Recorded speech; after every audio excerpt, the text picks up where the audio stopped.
साताऱ्यामध्ये उन्हाचा मोठा तडाखा वाढत चाललाय। तरीही थंड हवेचं ठिकाण असलेल्या आणि महाराष्ट्राचा मिनी काश्मीर म्हणून ओळखल्या जाणाऱ्या महाबळेश्वरमध्ये पर्यटकांची तुफान गर्दी होतीये।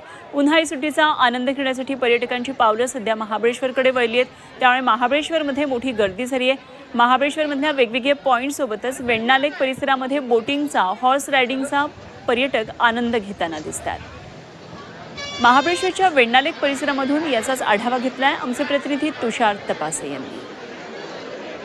राज्यात उन्हाचा तडाखा वाढतोय, मात्र असं असलं तरी साताऱ्यातील थंड हवेचं ठिकाण महाबळेश्वर मात्र पर्यटकांनी फुलून गेले। कारण इथलं जे वातावरण आहे ते आल्हाददायक झालंय आणि त्याच्यामुळेच मोठ्या संख्येनं पर्यटक हे महाबळेश्वर मध्ये दाखल होऊ लागलेले आहेत। तुम्ही पाहू शकता, मी आता वेण्णा लेक परिसरात आहे आणि या ठिकाणी नौका विहारचा आनंद पर्यटक मोठ्या संख्येनं इथं घेताना दिसत आहेत।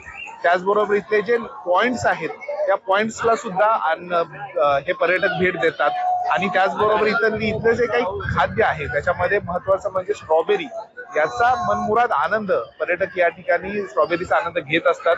खरं तर उन्हाळा आहे, बाकी तापमान इतर ठिकाणी जे वाढलेलं आहे तसं असलं तरी महाबळेश्वर मध्ये मात्र थंड हवा आहे आणि त्यामुळेच या थंड वातावरणाचा आनंद घेण्यासाठी मोठ्या संख्येने राज्याबरोबर देशातील अनेक पर्यटक या ठिकाणी दाखल होऊ लागलेत। मोठ्या संख्येने पर्यटक या ठिकाणी खरं तर येत आहेत आणि इथं पर्यटनाचा आनंद घेत आहेत। मात्र ट्रॅफिकच्या समस्येला पर्यटकांना सामोरं जावं लागतंय।